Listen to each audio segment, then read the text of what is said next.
Bonjour, internautes de Women First TV. Un plaisir de vous retrouver dans Féminart, l'émission qui donne la parole aux femmes, les femmes qui sont dans la culture, dans l'art, les femmes qui font vivre la culture, l'art à travers la création, à travers la musique, à travers d'autres aspects de la culture. Donc aujourd'hui également, on a un plaisir d'accueillir une artiste plasticienne, une artiste internationale. Amy Célestina John, de son nom d'artiste Célestina.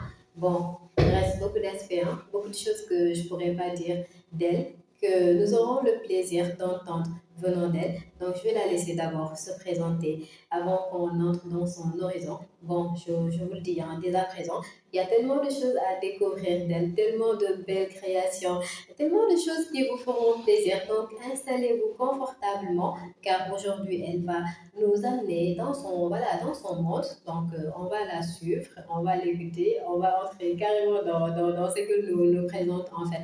Donc, Célestina, c'est un plaisir de t'avoir comme invité. C'est un plaisir aussi d'être dans l'environnement où voilà, tu nous as accueillis. xam naa ni il y a beaucoup de choses yoo xamante ni je pourrais pas le dire xam naa ni jot naa ko wax et ce qui reste je vais la laisser se présenter à nos internautes. Bon, je me présente, je m'appelle Amy Célestina Ndion, je suis artiste plasticienne sénégalaise et je suis diplômée de l'École nationale des arts. J'ai eu mon diplôme en 2015 et j'ai commencé ma carrière artistique en 2018.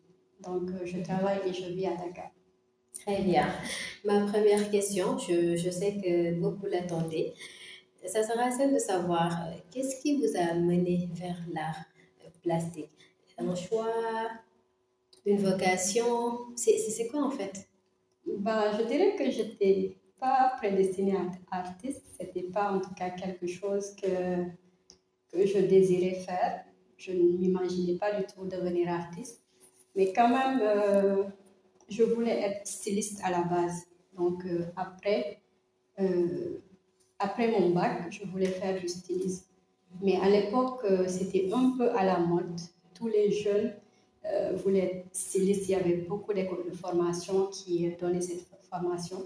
Et moi, naturellement, je n'aime pas quand tout le monde fait quelque chose. Je n'aime pas faire ce que tout le monde fait. Donc après, je me suis dit non, j'ai plus envie de faire ça vraiment. Mais on m'avait parlé de l'École nationale des arts et après le bac, donc je suis allée me renseigner pour savoir qu'est-ce qu'on pouvait faire là-bas. Et j'ai fait le concours. Et déjà, en faisant le concours, les matières au fait, qu'on nous avait données dans le test, j'ai beaucoup adoré parce qu'il y avait le dessin, volume et tout. Donc, c'était vraiment la création et j'ai beaucoup aimé ça. Donc, c'est comme ça, au fait, que je suis devenue artiste. C'est quand j'ai fait le concours et tout de suite, ça m'a plu et j'ai commencé à faire la formation. Et déjà, dans la formation, je dis que vraiment, ça, c'est mon élément. J'aime beaucoup ça. Donc, c'est comme ça que je suis devenue artiste en gros. Très bien. Et maintenant, en tant qu'artiste, lorsque tu fais une création, quand tu crées, ça part de quoi? D'une idée, des matériaux utilisés, ça part de quoi? Bon, en général, moi, je travaille sur des thématiques. Donc, mais souvent, je suis inspirée par mon vécu. Je peux être inspirée d'un livre que j'ai lu, d'un documentaire que j'ai regardé, ou juste par rapport aux scènes de la vie. Donc, tout ça peut m'inspirer. Donc, je peux parler de différentes thématiques. Très bien. Et le choix de mêler dans tes créations de la peinture, d'autres matériaux comme les tissus, ou bien voilà, d'autres variétés en fait. Qu'est-ce que cela fait? Ou bien d'où ça vient? C'est un choix? Ou bien c'est des choses qui vous viennent comme ça naturellement? Bon, je dirais que le choix de tout ça, c'est chaque artiste, au fait, tu essaies d'avoir ta propre identité.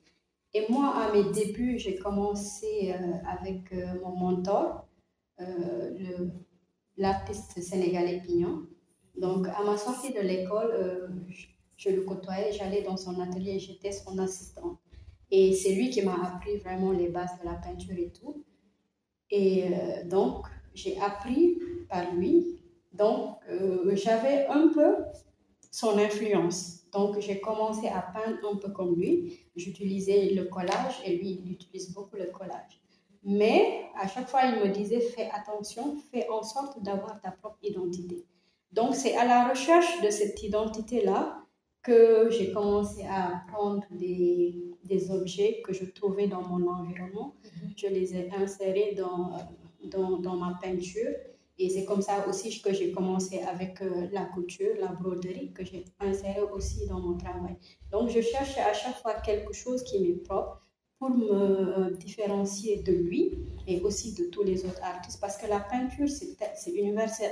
Tout le monde peint, donc il y a différentes techniques, il y a différentes façons de peindre, mais moi, à chaque fois, je cherchais quelque chose d'authentique, quelque chose de singulier pour l'ajouter dans ma création. Donc, c'est comme ça que c'est devenu la broderie et tous les objets que j'intègre dans. Et c'est beaucoup plus simple quand même de faire que de la peinture, que d'y ajouter d'autres choses. Par exemple, déjà la couture, c'est quelque chose à part. Donc, si on arrive à mettre ensemble la couture, la peinture, le choix des tissus, le gogolan, le wax, je ne sais pas si vous utilisez d'autres textiles ou bien... C'est pas beaucoup plus compliqué? Si, ça peut être compliqué, tout comme ça peut être simple. En fait, chacun, tu essaies de trouver en fait, quelque chose qui t'appartient. Quitte à ce que ça soit compliqué. Oui, quitte à ce que ça soit compliqué. Et moi, je ne me soucie pas que ça soit compliqué ou que ça soit simple. Et souvent même, on dit que j'aime pas la facilité parce que la couture, la broderie, ça prend du temps. Oui. Mais moi, j'aime le faire. C'est quelque chose que je suis grandie avec ça. J'aimais faire ça quand j'étais petite. Et je pense que même tous ces choix-là, c'est pas anodin. Tout ça, c'est quelque chose au fait que j'avais et que j'ai amené dans ma peinture. Très bien. Et en ce qui concerne les produits ou bien les objets recyclés que vous utilisez, c'est quelque chose que vous faites juste parce que voilà, c'est des matériaux dont vous avez besoin ou bien c'est par rapport à une cause bien définie en rapport avec l'environnement? C'est quoi en fait? Bon, après, ça dépend, comme je dis tantôt, moi je travaille par thématique. Donc, ça dépend par rapport à la thématique. Par exemple, la première série que j'ai faite, c'était sur le transport en commun. Et donc, j'ai pris des tickets que je collectionnais. À chaque fois, quand je prenais les transports en commun, je ne jetais pas mes tickets. J'avais plein de tickets dans mon sac.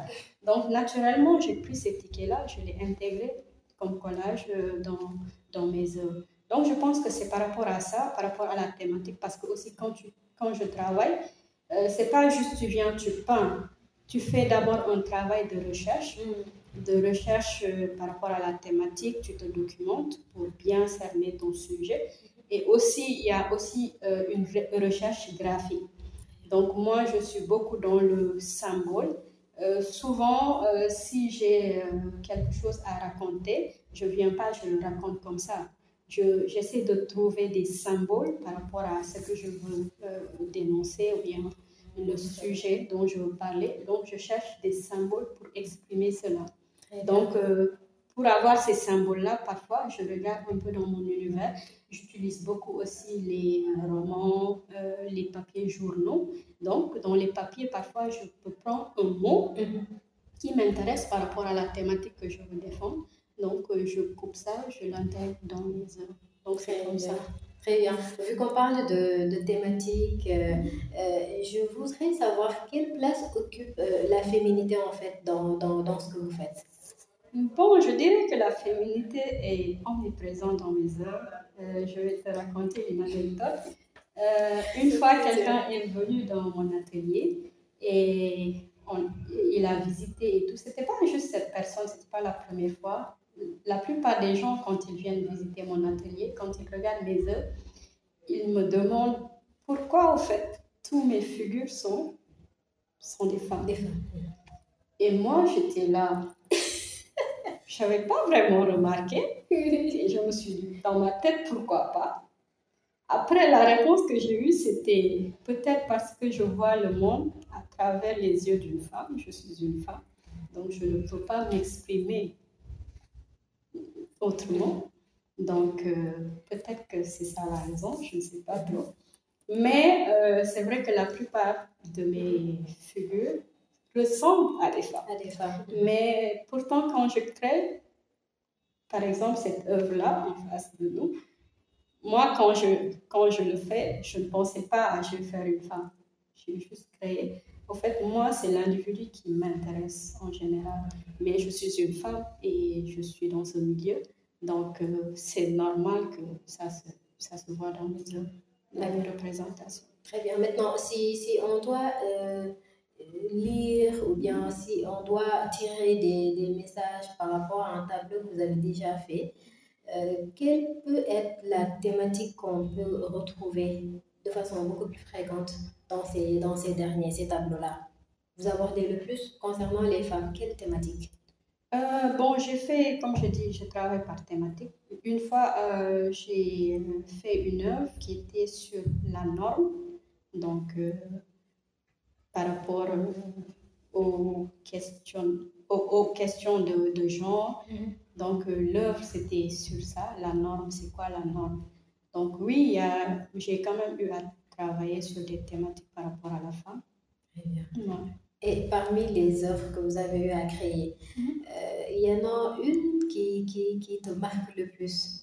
C'est laquelle? Bon, ce serait difficile particulièrement. Ce serait difficile à dire parce que moi, chaque œuvre que je fais, je l'adore plus. Au fait, je me dis que c'est ma meilleure. Mais peut-être, je dirais, il y a peut-être une ou deux œuvres qui m'ont marqué. Bon, une que j'ai fait avec ma mère, elle m'a aidé à le faire parce qu'il y avait de la broderie et que j'ai présenté à la Biennale passée. Donc, elle était venue, la pauvre, elle avait pitié de moi parce qu'il y avait beaucoup de broderie. Elle s'est dit, je vais venir pour t'aider. Donc, elle m'a aidé aussi un peu. Donc, le fait qu'elle a contribué à faire cette œuvre, je trouve que c'est quand même marquant. À chaque fois que je regarde l'œuvre, je pense qu'elle a contribué. Donc, ça, c'est quelque chose qui m'a marqué. Il y a aussi une œuvre qui est une triptyque qui m'a aussi beaucoup marqué parce que ça a gagné le prix de RIPO, Rencontre internationale de la peinture à Ouagadougou. Donc, cette œuvre-là, c'était une triptyque. Et en créant cette œuvre, je me suis dit, je ne vais pas utiliser de peinture. Donc, c'était vraiment une nouvelle approche parce que, voilà, c'était des recherches. Et avec cette œuvre-là, j'ai utilisé la broderie, collage, avec des tissus, mais il n'y avait pas de peinture. Et j'avais peur, voilà, je voulais le faire, je voulais essayer. Mais quand je l'ai créé, je me suis dit, est-ce que les gens allaient l'accepter? Parce que voilà, on a l'habitude de voir de la peinture. Donc, je ne savais pas comment les gens allaient l'accueillir et tout. Et je l'ai présenté au RIPO et ça a gagné le premier prix. Pour moi, c'était quand même assez fort. Et ouais, j'étais super contente que les gens l'aient apprécié. Ouais. Avec tout le stress qu'il y a eu derrière avant de le montrer au public. J'étais super fière. J'imagine. Ouais, je dirais ces deux œuvres. Très bien. Alors, tout à l'heure, vous avez parlé de l'international, des prix que vous avez eu à remporter. Donc, cela veut dire que il y a beaucoup quand même de travail que vous avez eu à faire au niveau international. C'était sous forme de quoi? Sous forme de concours, sous forme d'exposition, sous forme de collaboration? Oui, quand même. Moi, je dirais qu'on me connaît peut-être plus à l'extérieur qu'ici. J'ai fait pas mal de résidences, Canada, Suède, Shanghai. Donc, j'ai aussi fait des expos internationales à l'extérieur. Et pour RIPO, c'est un peu comme la Biennale de Dakar. C'est leur biennale qu'ils organisent tous les 2 ans. Donc, c'est des appels à candidature, tu postules, c'est différents pays, c'est international. Donc, tu postules et tu présentes une œuvre. Donc, ils sélectionnent des artistes, des œuvres, ensuite vous exposez. Ensuite, ils choisissent trois prix, le premier prix, le deuxième prix et troisième prix, comme ça se fait à la Biennale ici de Dakar. Très Donc, bien. c'était dans ce cadre-là, j'ai postulé et c'est comme ça que j'ai gagné ce prix. Ouais, qui parle de concours, parle de sacrifices derrière, de beaucoup de travail, de beaucoup de création et voilà, tout ce qui va avec, juste pour venir aux difficultés aux difficultés d'être artiste. Ah bah, Quelles sont les difficultés? C'est quoi les défis d'être artiste, surtout artiste plasticienne femme en fait? bon, les défis, il y en a. C'est pas facile. Déjà, dans ce milieu, il n'y a pas beaucoup de femmes. Moi, je suis tellement sollicitée à chaque fois que les gens ont besoin d'une artiste sénégalaise femme, on fait appel à moi. Ouais.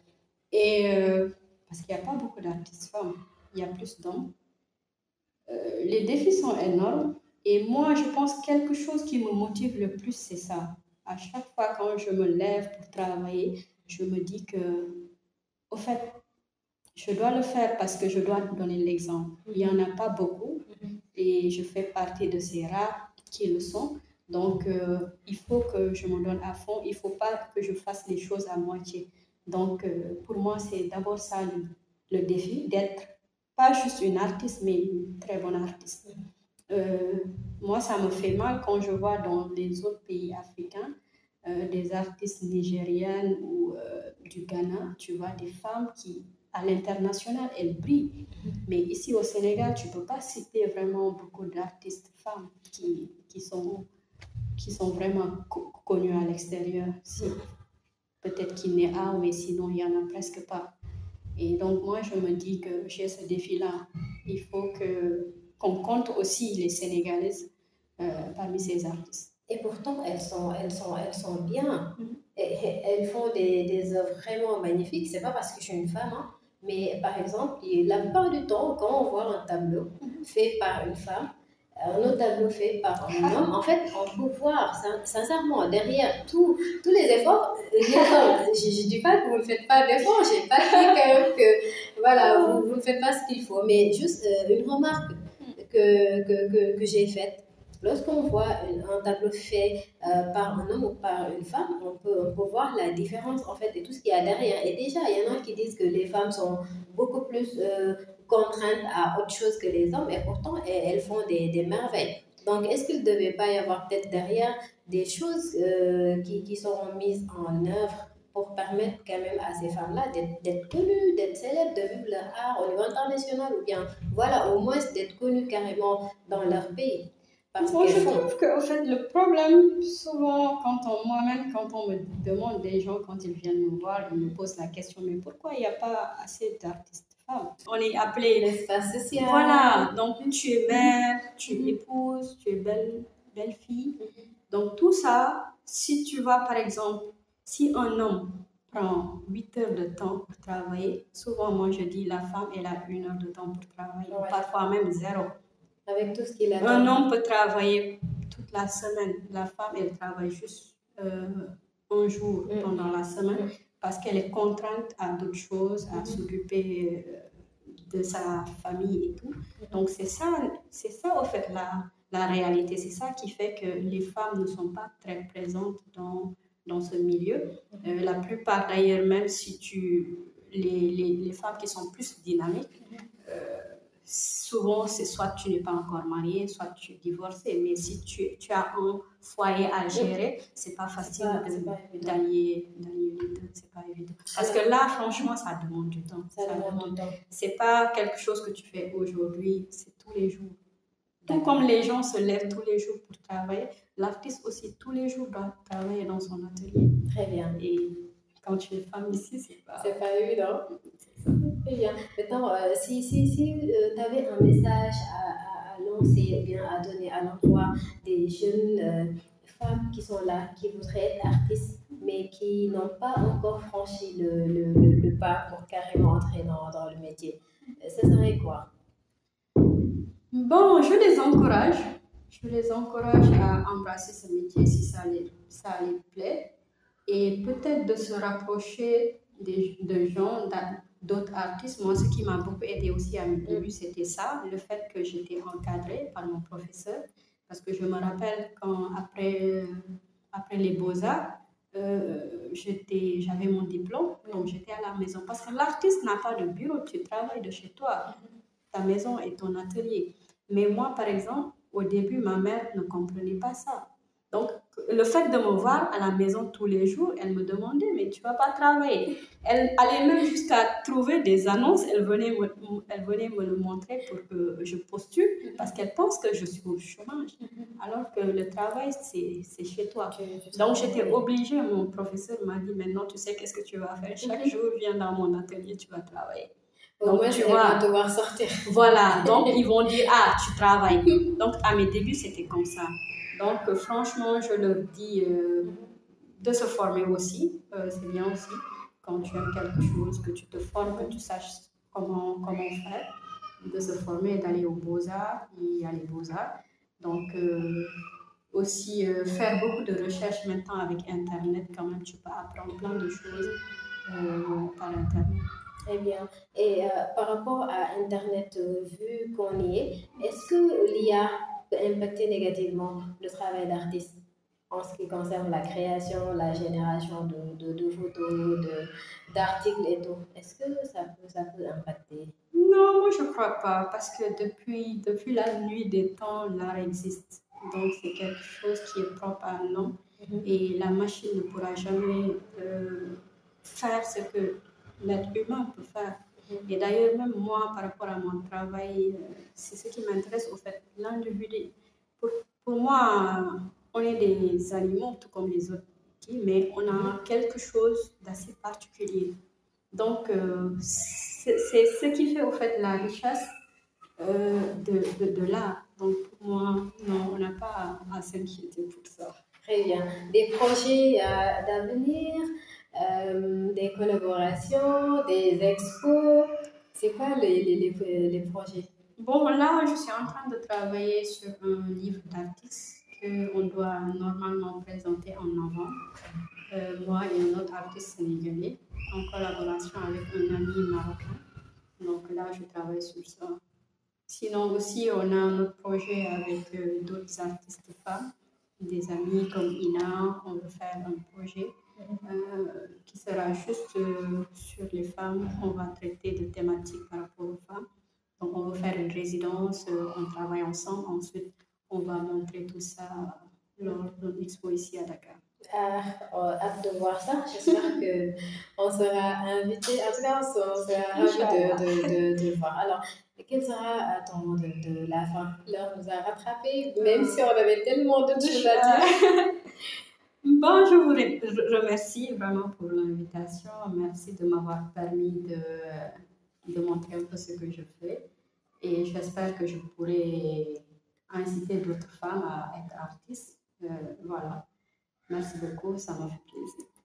Un plaisir partagé. Donc, Célestina, de ton nom d'artiste. Ça a été un vrai plaisir d'entrer dans ton univers, de découvrir. Cela montre davantage que l'art n'est pas quelque chose quand même que les gens pensent être simple. Les gens qui achètent surtout des tableaux à des prix très très bas, des créations artistiques à des prix très très bas, ça va falloir qu'on l'arrête parce que c'est quelque chose qui demande beaucoup de sacrifices, beaucoup de temps, beaucoup d'efforts, beaucoup de réflexion en fait. Donc des choses extrêmement chères en fait aux gens qui le font, aux artistes. Donc je devais même poser la question à Célestina pour qu'elle revienne davantage par rapport aux revenus. Mais bon, malheureusement le temps ne le permettra pas. On va essayer de revenir dans les prochaines émissions. En tout cas, merci beaucoup à toi. On te souhaite vraiment beaucoup de belles choses pour l'avenir. Et comme tu l'as dit, on espère que tes propos, tes inspirations et messages vont inspirer les autres jeunes ou bien les autres femmes artistes qui voudraient vraiment se lancer dans la chose et qui ne sont pas encore. Donc, je remercie aussi